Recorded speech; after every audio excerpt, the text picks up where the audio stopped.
Alright Gearheads, it's Friday, June 14th, and the update for Gearheads Garage today is going to be focused on the Squirter Project. That's been the hype going on lately. Y'all have been supporting me. I thank you. I can't say enough on the thank you I have for the contributions to make this project happen. This thing's going to be fun, and I'm looking forward to see what happens and how it goes. So let me jump to it and show y'all what I've been doing since the last update last Friday. Alright, we got it painted. That water squirter blue is all over it. Looks good. Looks real good. Got nothing but compliments on that color. No, it's not Ford blue. That's water squirter blue. Alright. Since last time we got it painted, I pressure washed it, degreased it, scrubbed it, paints on it. Got the heads back. I showed y'all last video. It had the 45 thousandths mil. I didn't do a valve job or anything else. Those head studs I showed you, the Pro Comp head studs I showed you in the last video, that's them right there. They look pretty good in there. That silver mess on them is an anti-seize I use since I didn't have any ARP thread sealer. Figured that'll do the job for now. But anyways, we got the head studs in there. The water pump pulley I showed y'all was painted. Intakes on it. What else? See, right now this engine, we've got the stock cam in it. Everything's basically stock. We're just going to see how it runs first and make sure it does run. Actually, the last video I uploaded, we were priming the oil system. We just stuck a starter on the side here and spun it. In that video we heard a noise. Don't worry, that noise was not the engine, it was the flex plate there. Flex plate's warped, damaged from something that happened when it was in the vehicle before, because you'll see some, I don't know if we can see it, but some aluminum's chewed up down there. One of the torque converter bolts, look at that hole wallowed out there. One of the torque converter bolts had come off. When I took the transmission off this thing, one of the torque converter bolts was off. There's some more. And the head had come off, went in there and chopped some stuff up. So it must have warped the flex plate also. So that's good to know it's not the engine making that noise, and it's just the flex plate. Don't worry, we're going to be using a different flex plate when we put this in a vehicle. Also, I've made the decision finally. We're putting this engine, if it runs right, everything's good, it'll be going in the Camaro. I chose the Camaro because it'll be a better show. It has a limited slip in the back with 411 gears, 410, 411, whatever it was, and a T56 transmission with a stage 3 clutch. That'll definitely be a better show than my truck with an open diff, poor gear ratio, and we'd still have to wait on the purchase of an automatic transmission. So I vouch for the better show. We'll put it in the Camaro and probably throw a little nitrous on it. Okay, so let's go into some details on some of the things I've done to this to prepare it for the swap or prepare it to run. One is this nipple here that I plumbed into the top of the water pump.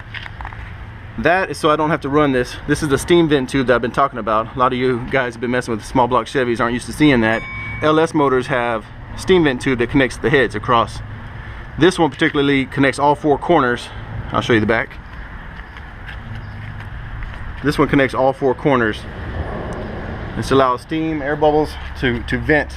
And it usually connects this tube, this rubber hose here. They all come together here eventually. You see back there. And this hose will go to the radiator. On some cars like the LS6 and stuff, you'll use just the front 2 ports and it plugs off the back 2. Well, instead of running this to my radiator and regular, most applications, radiator doesn't have a nipple for that to go into anyways. Instead of having that hose hanging out here in front of my fans and stuff, I just tap it in there. Not just me, many do.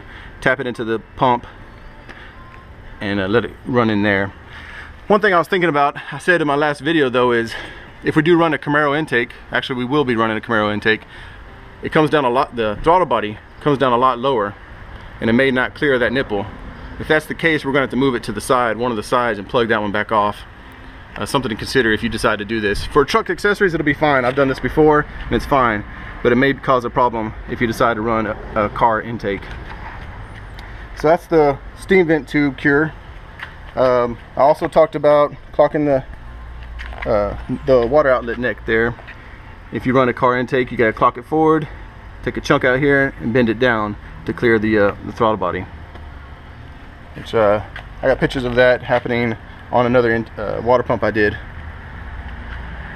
May actually happen to this one here soon also. We'll see how it goes.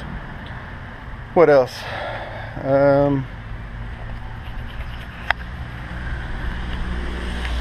Oh, okay. When you swap these engines into another vehicle, you'll need this will be the oil port you'll use for your oil gauge.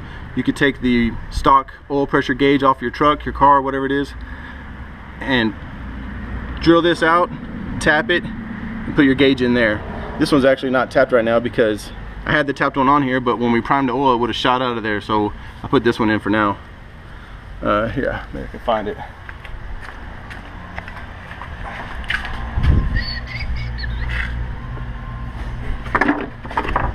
There it is. All right, and that's what it'll look like drilled and tapped. You can go ahead and drill all the way through and get a tap. I think it's 1/8 national pipe thread, and you just go ahead and screw your GM oil pressure sending unit there. All right, back to this. Here we got everything on. Right now I got old plugs in there for startup. I haven't bought any new plugs yet. We're getting real close. This is your, that's on the wrong head. This is usually on the driver's head. This is your old, excuse me, water temp, coolant temp. And they're known for always breaking off. It actually needs to go over here. Must have the heads backwards from whatever engine they were on before. To prepare the intake for crank on the engine stand, to start it up on the engine stand, I plugged off this vacuum hose here. Usually goes to the brake booster. Just stuck a bolt in there. That way we don't have a vacuum leak. Our map sensor's broken. Hopefully it still works though. What else? This right here is an EGR port. I need to get a freeze plug to go in there. One of my videos has that plug on it with the part number in it.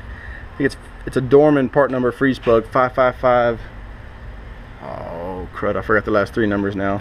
But I'll get that. If you need it, shoot me a PM, I'll get it for you, or I'll post it in the description below. Last pictures on Facebook I've been talking about, I need a oil filler cap. So that takes me on to my next story. I went to the junkyard today because I learned an interesting tip. I learned about these injectors recently. These injectors come out of Grand Prix Regals that came with a 3.8 supercharger. And these injectors, the good thing about them, well, there's only 6 because it's a V6, but I'll have to find 2 more, find another salvaged supercharged 3.8. But these injectors run 42 pounds. Stock LS1 injectors are usually about 28 pounds, I believe. So when you're camming a vehicle, you're going to need more fuel. You're going to need a larger injector. This will do the job. Let's see if I can get the part number on here. So you can see a part number.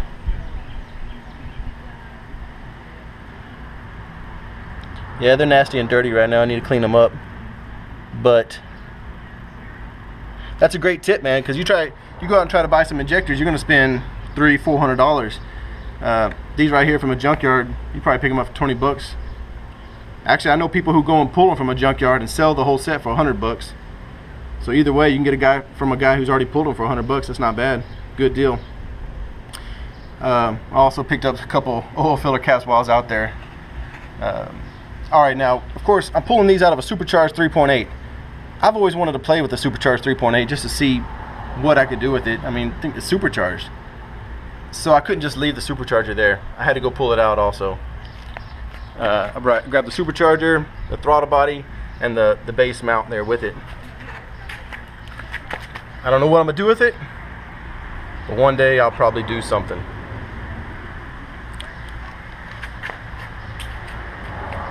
I mean, could you leave a supercharger in the junkyard?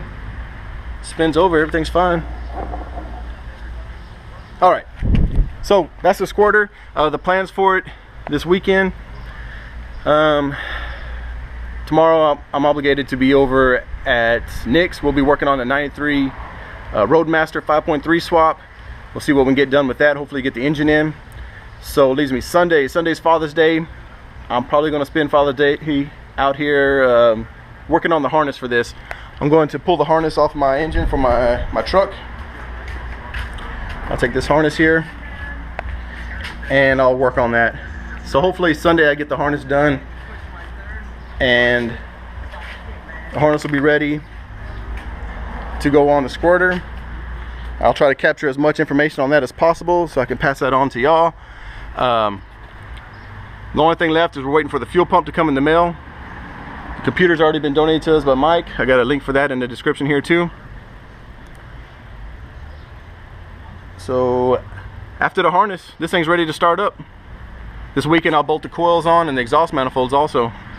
Alright guys, that's it. That's the update. I hope y'all have a productive weekend. Keep on wrenching.